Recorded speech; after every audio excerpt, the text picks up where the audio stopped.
بسم اللہ الرحمن الرحیم ربی یسر ولا تعسر وتممہ بالخیر۔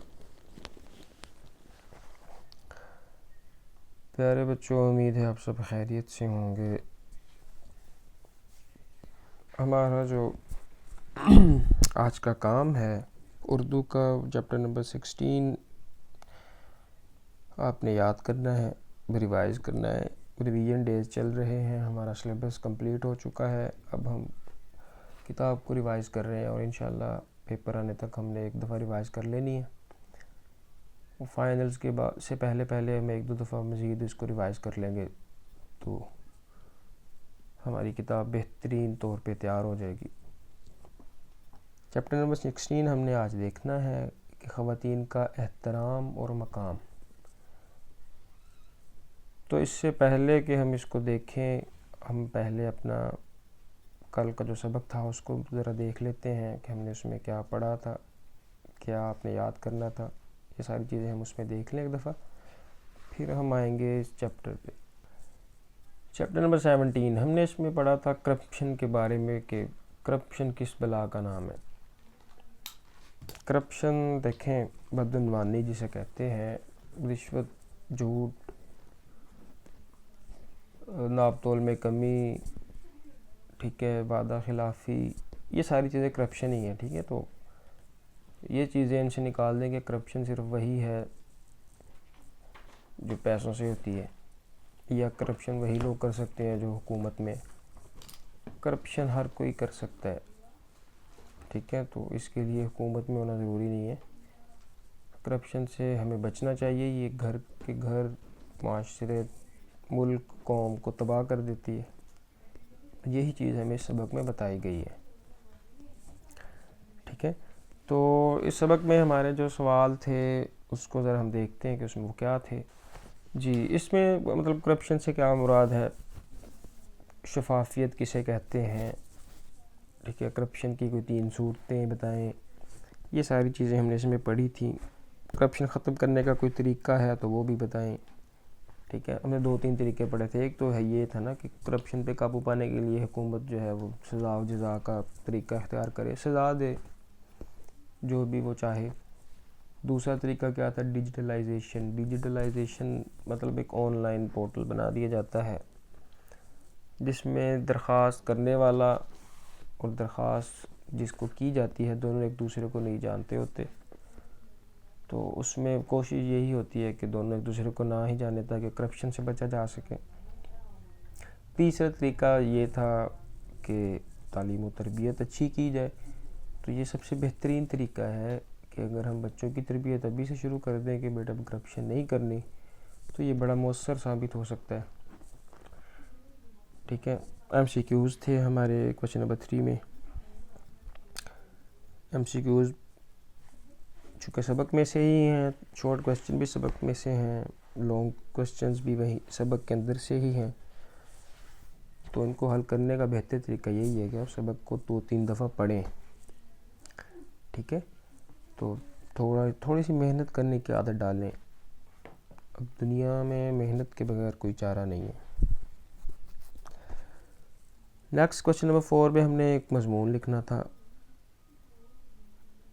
ٹھیک ہے، مطلب ایک ہمیں نا کومنٹ کرنا تھا، تبصرہ کرنا تھا کہ ہمیں اس سبق جو ہے اس میں مصنف نے کیا بتانے کی کوشش کی ہے، تو آپ نے اس کو ذرا اپنے الفاظ میں بتانا تھا۔ وہ کب بتائیں گے، جب آپ سبق پڑھیں گے۔ سبق پڑھیں گے تو آپ بتا بھی سکیں گے کہ ہم نے سبق میں کیا پڑھا ہے، ٹھیک ہے۔ تو سبق نہیں پڑھیں گے تو سبق میں جو بات لکھی گئی ہے وہ پتہ ہی نہیں ہوگی آپ کو کیا لکھی ہے۔ آگے زبان شناسی میں گرامر کا کچھ حصہ ہے تلمیح۔ تلمیح کسے کہتے ہیں، اشارہ کرنا۔ کسے اشارہ کرنا، کسی کو بھی اشارہ نہیں کرنا، اس میں اشارہ اس چیز کی طرف کرنا ہے، یعنی کہ کسی سیاسی، تاریخی یا اخلاقی یا مذہبی لگا لیں، ان کی طرف اشارہ کرنا۔ تو یہ زیادہ تر شعروں میں استعمال ہوتا ہے تاکہ شعر کے اندر ایک حسن پیدا ہو جائے، خوبصورتی پیدا ہو جائے، ٹھیک ہے۔ جیسے ابھی ہم غالب کا ایک شعر ہے میں آپ کے سامنے کویشچن نمبر 7 میں، ابن مریم ہوا کرے کوئی، میرے دکھ کی دعا کرے کوئی۔ تو ابن مریم کون ہے، عیسیٰ علیہ السلام ہے، ٹھیک ہے. تو ان کی طرف اشارہ ہے کہ وہ جو کہ مریضوں کا علاج کر دیتے تھے اللہ کا نام لے کر، اللہ کے حکم سے، یہ ان کا معجزہ تھا. اور بھی تھے معجزے ان میں ایک یہ تھا، ٹھیک ہے. اور بھی معجزے آپ نے ان کے سنے ہوں گے، یعنی کہ مٹی کا پرندہ بنا کے اس کو اللہ کا نام لے کر پھونک مارتے تو وہ اڑنے لگتا، مردہ کو زندہ کر دیتے تھے. یہ ان کے معجزے تھے. ان میں ایک معجزہ یہ بھی تھا کہ جو بیمار ہوتا تھا نا، اس زمانے میں کوڑ کا مرض ہوتا تھا، اس میں یہ ہوتا تھا کہ انسان کے جسم سے گوشت جھڑنا شروع ہو جاتا تھا. اس کا علاج نہیں تھا، عیسیٰ علیہ السلام اس کا علاج کر دیتے تھے. اللہ تعالیٰ نے ان کو یہ معجزہ دیا تھا. تو اسی کو غالب نے کہا ہے کہ کوئی عیسیٰ علیہ السلام کی طرح ہو جو میرے دکھ کا علاج کرے. تو ابن مریم سے اسی بات کی طرف اشارہ ہے. کوشچن نمبر 8 میں کیا تھا کہ بدعنوانی کو بند کرنے کا کیا طریقہ کار ہے. اس میں 3 طریقے ہمارے سبق میں بتائے گئے ہیں. آپ تینوں کو اچھی طرح پڑھیں، آپ کا مضمون تیار ہے، ٹھیک ہے. کون سے 3 طریقے ہیں؟ جزا و سزا کا طریقہ ہے، حکومت سزا دے، وہ پورا ایک آپ کو سبق میں مل جائے گا کیا طریقہ کار ہے. ڈیجیٹلائزیشن کا طریقہ ہے. 3rd کیا ہے؟ تعلیم و تربیت. 3 پوائنٹ آپ کے سامنے. مضمون جب آپ کسی بھی چیز پہ لکھتے ہیں، جیسے بدعنوانی کے اوپر سب سے پہلے آپ بتائیں گے بدعنوانی کیا ہے، کس بلا کا نام ہے، ٹھیک ہے. اس کی تعریف کریں گے، اس کے پھر نقصانات بتائیں گے، ٹھیک ہے. اس سے بچاؤ کے طریقے بتائیں گے، ٹھیک ہے. اس سے بچنا کیوں ضروری ہے. یہ ساری چیزیں جب آپ پوائنٹ آپ اپنے ذہن میں بنا لیتے ہیں نا، پھر ان پوائنٹ کو تھوڑا تھوڑا واضح کرتے جائیں، آپ کا مضمون تیار ہے بہترین. تو یہ ہمارا تھا پچھلا کام جو ہم نے کل پڑھا تھا. آج ہم نے جو یاد کرنا ہے وہ ہے چیپٹر نمبر 16، خواتین کا احترام اور مقام. احترام کسے کہتے ہیں؟ احترام کہتے ہیں عزت کرنا، ٹھیک ہے. جو مرتبہ ہے کسی کا، اس کو اسی مرتبے پہ رہنے دینا، اس کو کہتے ہیں احترام. اور مقام یعنی کہ ہر چیز کو اس کی جگہ پہ رکھنا. بلند مقام اللہ تعالیٰ نے چونکہ خواتین کو عطا فرمایا ہے، تو خواتین کا احترام اور مقام ہمارے ہاں چونکہ اب تو خیر کم ہے، لیکن پہلے بہت زیادہ ہوتا تھا کہ لوگ خواتین کو وراثت میں حصہ نہیں دیتے تھے، ٹھیک ہے. لوگ اپنی بیٹیوں کی شادی نہیں کرتے تھے کہ اگر ہم نے شادی کر دی تو یہ وراثت میں سے ایک حصہ اپنے ساتھ لے جائے گی، ٹھیک ہے. تو یہ جہالت تھی جو لوگوں میں تھی، ٹھیک ہے. عربوں میں اگر آپ دیکھ لیں تو عرب میں بعض لوگ بیٹیوں کو زندہ دفن کر دیتے تھے، ٹھیک ہے. تو یہ جہالت لوگوں میں بہت زیادہ تھی. پھر اسلام آیا، اسلام نے لوگوں کو رہنے کا سلیقہ بتایا، لوگوں سے جہالت نکالی، ٹھیک ہے. تو سبق کو آپ نے اچھی طرح ریڈ آؤٹ کر لینا ہے کہ اس سبق میں کیا بات کی گئی ہے. خواتین کے حقوق کے متعلق بتایا گیا ہے. سب سے پہلے رسول اللہ کی جو آمد تھی، آمد کے بعد رسول اللہ نے کفار جو تھے، قریش، مکہ کے، عرب کے جو لوگ تھے، ان کی تربیت کی، بڑے بہترین انداز میں کی، ٹھیک ہے. اس کی مثال ہمیں ویسے کہیں نہیں ملتی جس انداز سے رسول اللہ نے ان کی تعلیم و تربیت کی. تو اب دیکھ لیں ان کی مثالیں دنیا دیتی ہے. تو اس سبق میں بھی یہی بات بتائی گئی ہے کہ رسول اللہ نے آ کر لوگوں کو اس جہالت سے نکالا. اس کے بعد رسول اللہ کا اپنی بیٹیوں سے کیا ہے جو بیہیویئر تھا ان کا، رسول اللہ کا اپنی بیٹیوں سے سلوک، آپ کا پیار اور بیٹیوں سے آپ کی شفقت بھی اس سبق میں آپ کو مل جائے گی، جو کہ ہمارے لیے ظاہر سی بات ہے ایک بہتر نمونہ ہے، ٹھیک ہے. اس کے علاوہ کچھ رشتوں کی بھی اہمیت بیان کی گئی ہے جو عورت سے تعلق رکھتے ہیں نا، جیسے ماں ہے، بہن ہے، بیوی ہے. یہ سب چیزیں بیان کی گئی ہیں. عورتوں کے حقوق جو ہے یعنی کہ مطلقاً بھی بیان کیے گئے ہیں کہ ہمارے ملک میں خواتین کو کن مسائل کا سامنا کرنا پڑتا ہے، ٹھیک ہے. ان کے جو حقوق ان کو نہیں دیے جا رہے. تو یہ ساری چیزیں آپ سبق پڑھیں گے تو آپ کو اچھی طرح آپ کے دماغ میں آ جائیں گی. تو ٹھہریں اور بتائیں میں کہ عربوں کو خواتین کے مقام سے کس نے آگاہ کیا. تو یہ تو بچہ جانتا ہے. آپ تو 8 کلاس میں ہیں, آپ تو بخوبی جانتے ہوں گے. بیٹیوں سے متعلق کسی حدیث کا مفہوم بیان کریں. اسی پیج میں ٹاپ پہ 2 حدیث ذکر کی گئی ہیں, ٹھیک ہے. ایک ابو داؤد کی حدیث ہے اور ایک ترمذی شریف کی حدیث ہے. دونوں کو آپ دیکھ لیں. ایکسرسائز میں آ جائیں. اللہ تعالیٰ نے انسان کو کیا درجہ عطا کیا ہے. تو یہ تو بہت ہی آسان سا سوال ہے کہ اللہ تعالیٰ نے انسان کو اشرف المخلوقات بنایا. اسلام سے قبل عربوں کے کیا حالات تھے, یہ بھی شروع میں نے آپ کو بتا دیا. لوگ بیٹی کے ساتھ کیا سلوک کرتے تھے. تیسرا سوال بھی اسی کے متعلق ہے. بیٹی کے متعلق اسلام کے کیا احکامات ہیں, ٹھیک ہے. 2 حدیثیں ہیں, اس کا جواب بن جائے گی. تو نبی صلی اللہ علیہ وسلم کا اپنی بیٹی فاطمہ رضی اللہ عنہا کے ساتھ کس طرح یعنی کہ تعلق تھا. اس کا جواب, یہ سارے سوال سبق میں گزر چکے ہیں. تو سبق آپ کو پڑھنا پڑے گا 2-3 دفعہ تاکہ آپ کو بھولے نہ, ٹھیک ہے.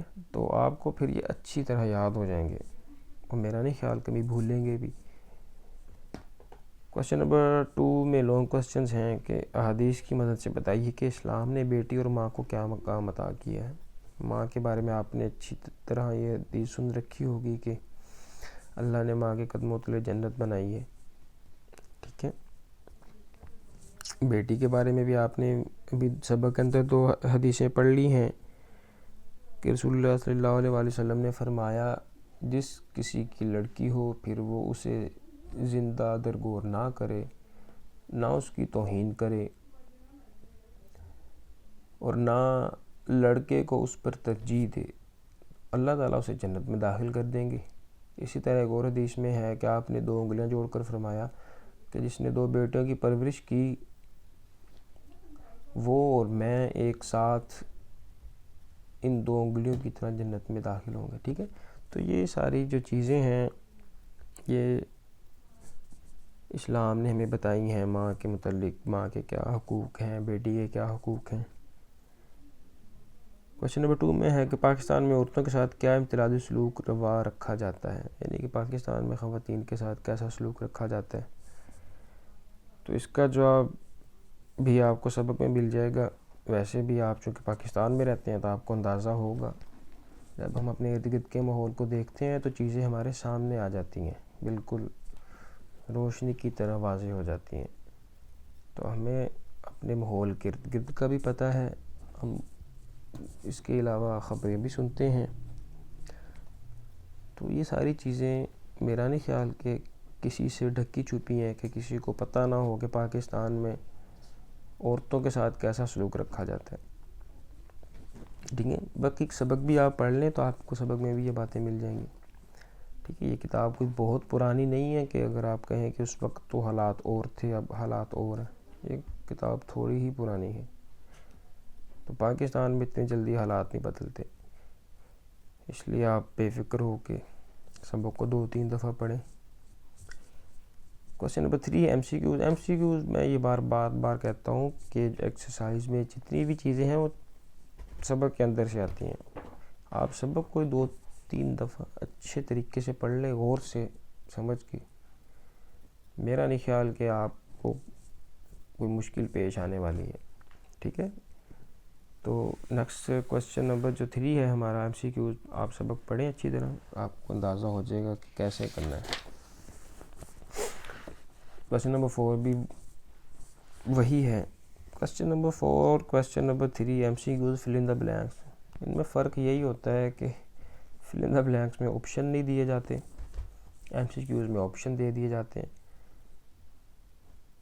تو ایم سی کیوز میں سے اگر آپشن نکال دیے جائیں تو دونوں میں کوئی فرق نہیں رہے گا, ٹھیک ہے. تو خالی جگہ بھی آپ کو یوں ہی حل کرنی ہے کہ آپ سبق پڑھیں, آپ کے سامنے آ جائیں گے. خالی جگہ کی کس خالی جگہ میں فل ان بلینک میں کون سا ورڈ آنا ہے.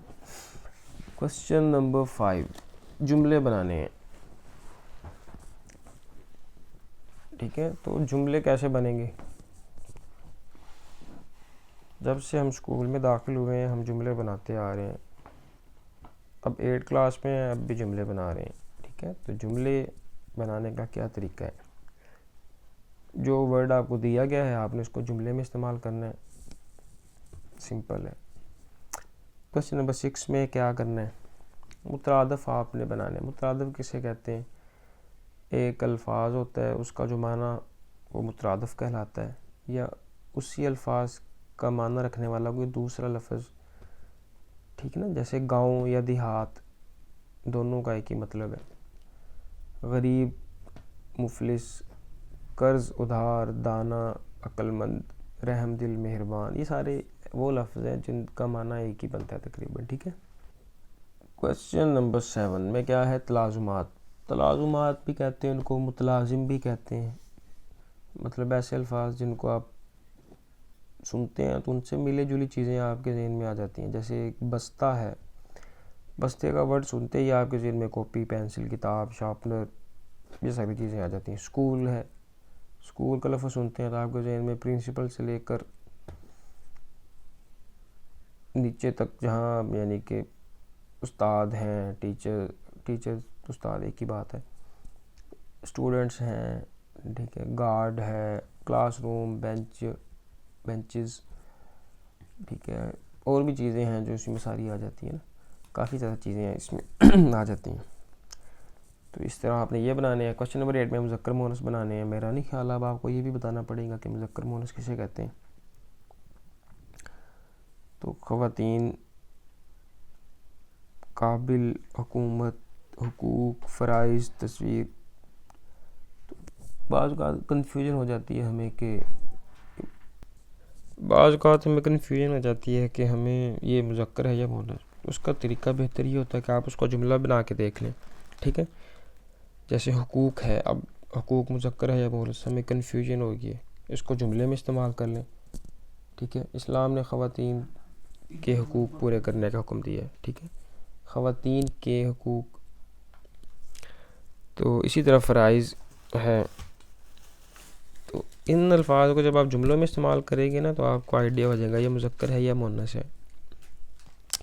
کویسچن نمبر 9 ہے، اس میں آپ نے اعراب لگانے ہیں. اس کا تلفظ کہہ لیں، جیسے انگلش میں آپ پروننسیشن کا ورڈ یوز کرتے ہیں. ٹھیک ہے. اس کے بعد کویسچن نمبر 10 ہے، اس میں آپ نے فعل مجہول ہے اس کو معروف بنانا ہے. مجہول کسے کہتے ہیں؟ ایسا فعل جس کا فاعل یعنی کام کرنے والا ہمیں اس کے بارے میں پتہ نہ ہو. ٹھیک ہے. پھل خریدے گئے، یہ فعل مجہول ہے.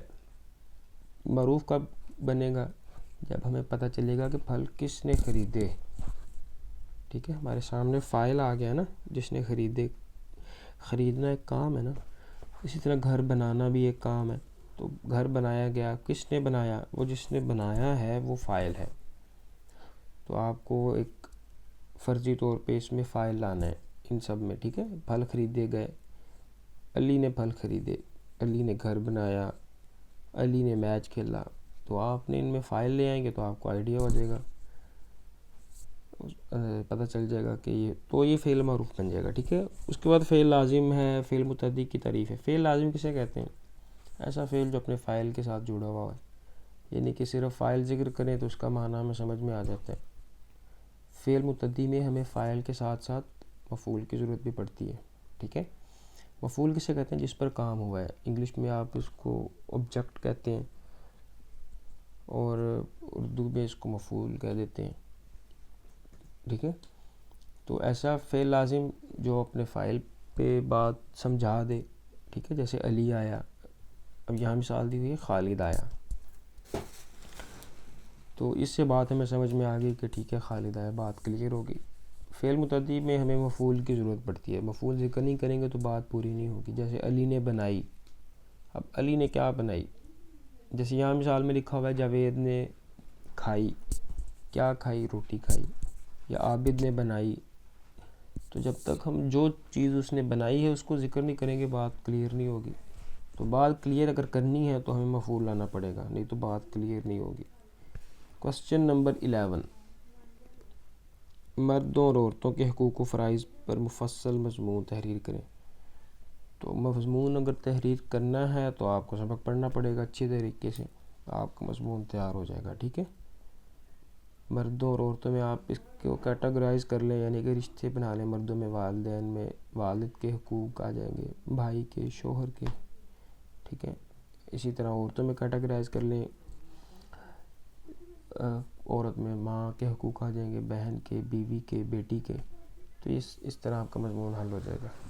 تو امید ہے آپ کو وہ یہ بات سمجھ میں آ گئی ہوگی، سبق آپ نے کس طرح تیار کرنا ہے۔ تیار کرنے کا ایک ہی طریقہ ہے، آپ سبق کو پڑھیں بس، اس کے علاوہ کوئی دوسرا طریقہ نہیں ہوتا۔ کسی بھی چیز کو حل کرنا ہے تو اس کو دیکھنا پڑتا ہے۔ تو باقی اپنا خیال رکھیں صحت کا۔ اللہ حافظ۔